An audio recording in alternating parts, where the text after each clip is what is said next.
We had our clients at the beginning of the year, Gary, get very clear about what their wildly important goal was. We call it a WIG. We brought them together along with their office managers, and they got to design their WIG. And it is fascinating when you get alignment around where you're headed. They look at numbers occasionally because they're in the business working on it. And so they're not having, like I have multiple meetings every single week where we're just looking at numbers and talking about them, right? Dental offices don't.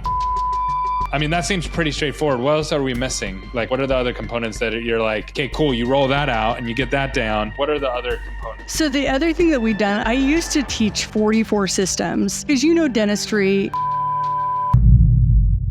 Welcome back to another episode of Dental Marketing Go. I'm your host, Gary Bird. I'm the founder of SMC National, where we help you create, convert, and close more new patients so you can grow the way that you want. But you can't grow if you don't have a strategy and a plan. And today, Melinda is joining us, and she's going to break down how she takes your wild goals, breaks them down into KPIs, then distributes strategy, and then from there, execution, and puts it all into a dashboard that's easy to understand and manage. I learned some really cool stuff in this episode that I think will apply to your practice, so stay tuned. All right, Melinda, we are live, and I'm excited to hear from you today. I want to know, what are you seeing that's really helping dental offices grow right now?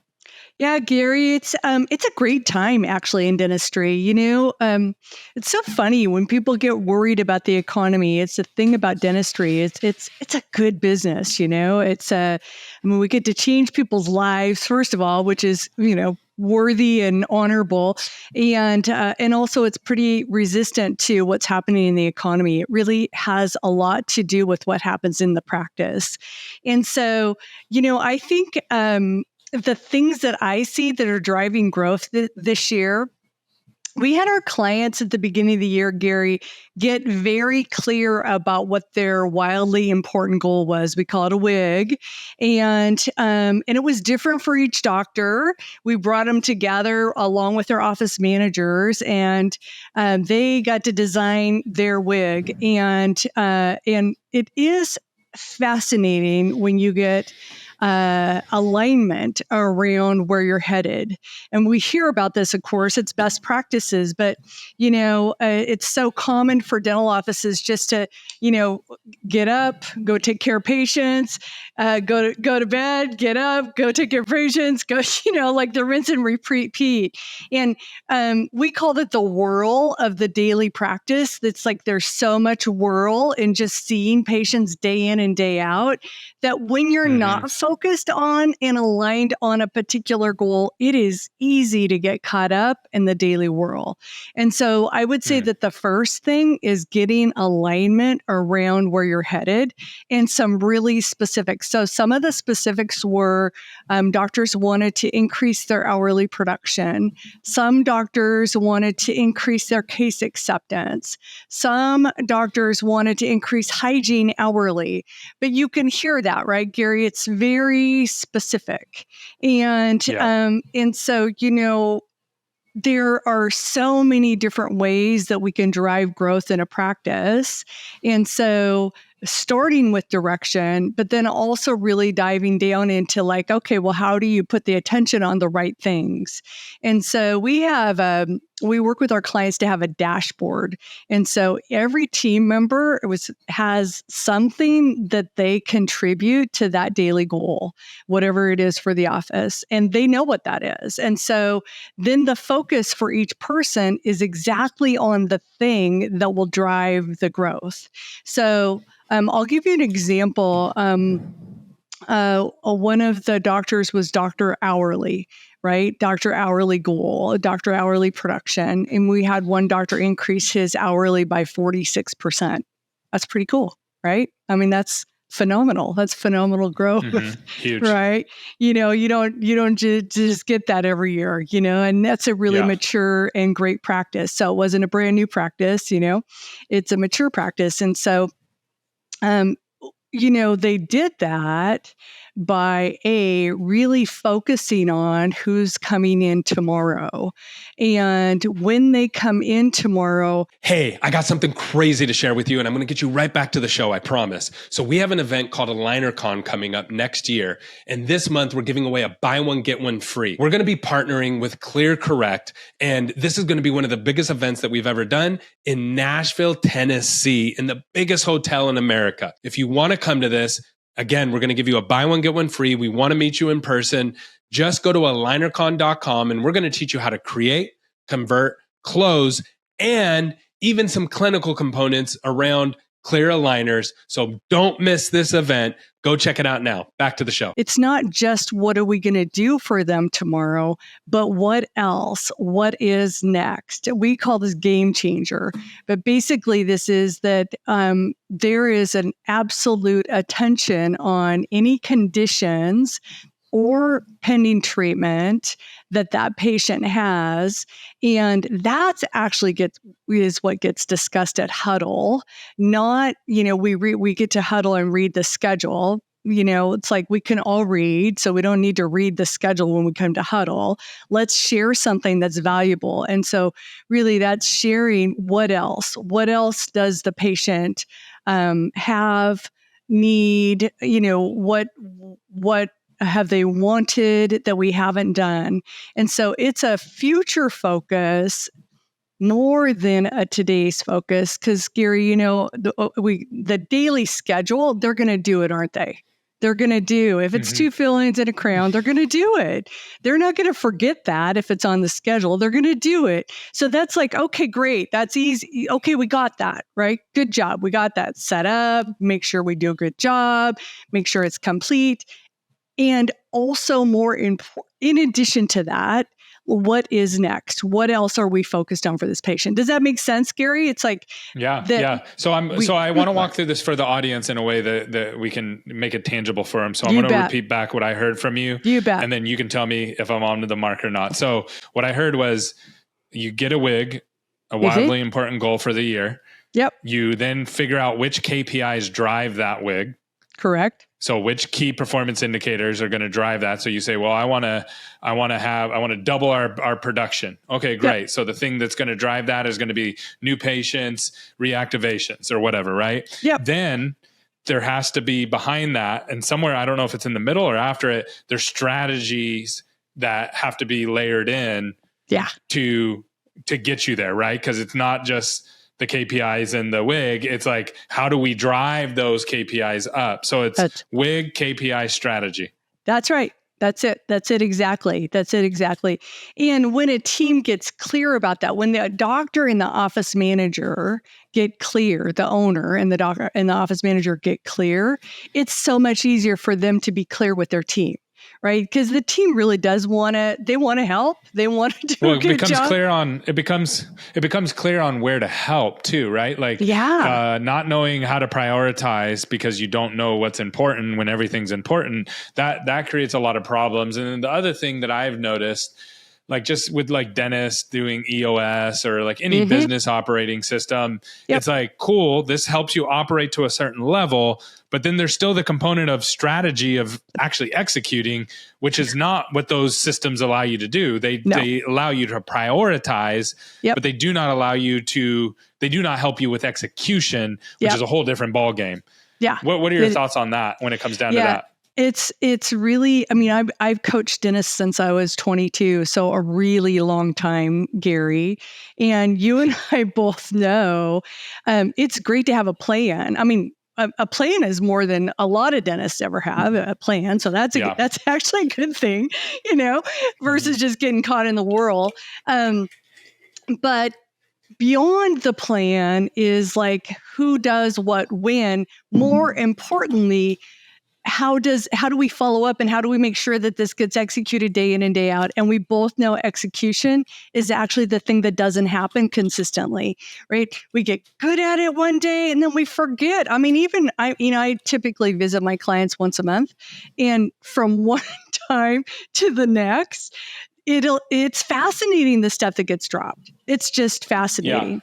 Well, you know? and I think the struggle that the dental offices have around this, I would love your thoughts on it, is they look at numbers occasionally because they're Yep. in the business working on it. Yep. And so they're not having, like, I have multiple meetings every single week where we're just looking at numbers and talking about them. Right. Yeah. And so dental offices don't typically do that because they don't have time for that. Now, as they start to turn into groups and DSOs and start to remove themselves, and the idea of that is working on the business rather than in the business. If you're doing dental treatment, you don't have time to look at KPIs and numbers and dashboards and all those kind of things. So there is a gap in that transition, and where a lot of dentists, in my experience, have just gotten like lost in the sauce on this is like, as they transition from clinician to CEO, they get stuck in this like middle world where it's kind of like they're both, but they're also not executing because execution is not a priority,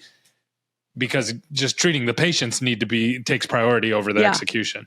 Hey, sorry to interrupt the show, but I got something that's going to bring some value to you. This segment is called Ask Gary, and we have people who email us and ask us questions about marketing, and we answer them live on the air. If you want to send in a question, you just send it to askgary@smcnational.com, or shoot us a DM or leave a comment below. We'll definitely answer your questions. Today's question came in from Justin, and they wanted to know what we think about marketing contracts. And this is a great question. So if you're first working with a business or a new marketing company, I would never, ever, ever sign a contract because you need to see them perform. But once a company performs and they're doing a good job, it's actually in your best interest to get into a contract with them, because usually you can get lower pricing and a better deal if you sign a longer term commitment with that company. So it's kind of like a no-yes answer. Contracts are really bad if you don't know the company, but they can be really good if you know that they can provide results. I mean, I think it's one of the advantages in the managed network piece is that then there are more resources when they all group together. There's more resources for management.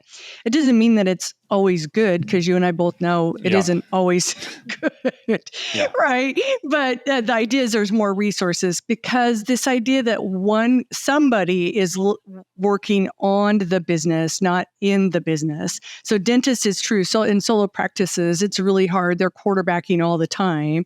That's why if they have a good office manager or leadership team, and this is whether it's a DSO or a group practice, it doesn't matter. The leadership team is the key thing, Gary. So we follow the 4DX methodology, which is the 4 disciplines of execution. Super lean plan.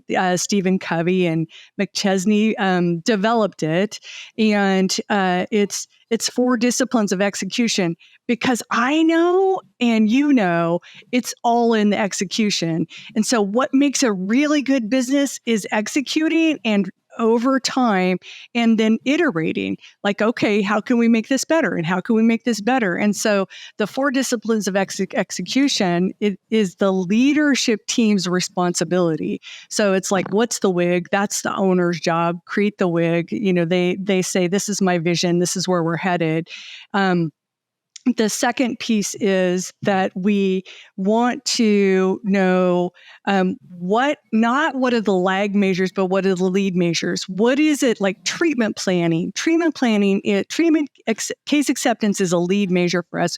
We don't track it much, but it is very much a lead measure. So that's what a lot of my clients did this year, is when they started tracking treatment acceptance. Fascinating what you learn, right? It's fascinating. So lead measures. So what are the lead measures that we're tracking? Compelling scorecard. So this is our dashboard. Like, it's a visual thing up. The KPIs are visual every morning in the huddle. Where do they stand on their KPIs? Did they make it yesterday? Did they not? And then the cadence of execution. So that's the meeting format that you're talking about. Who meets when? And so we have 5 meetings that we recommend. We have Huddle. You know Huddle. Huddle's, everybody participates in Huddle. We have a leadership meeting. That's really with the doctor and the leader, or the owner and the leadership team. Then the leaders really execute, right? It is their job in their department to execute and follow up on those KPIs.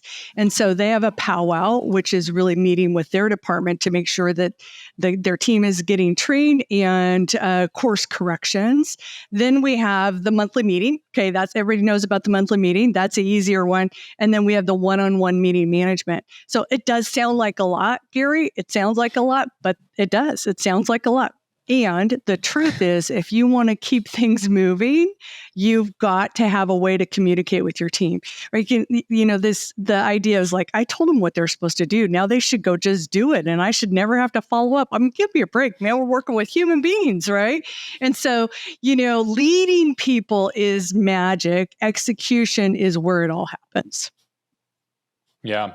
So what would be so someone out there says, got it. Okay. I got to have like a goal. I got to have KPIs or OKRs that are driving that goal that we want to get to.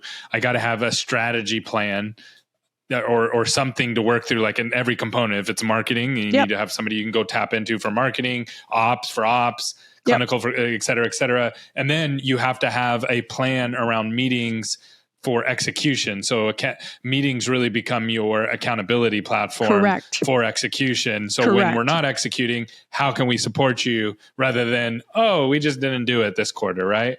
Correct. What else? I mean, that seems pretty straightforward. What else are we missing? Like, what are the other components that you're like, okay, cool, you roll that out and you get that down.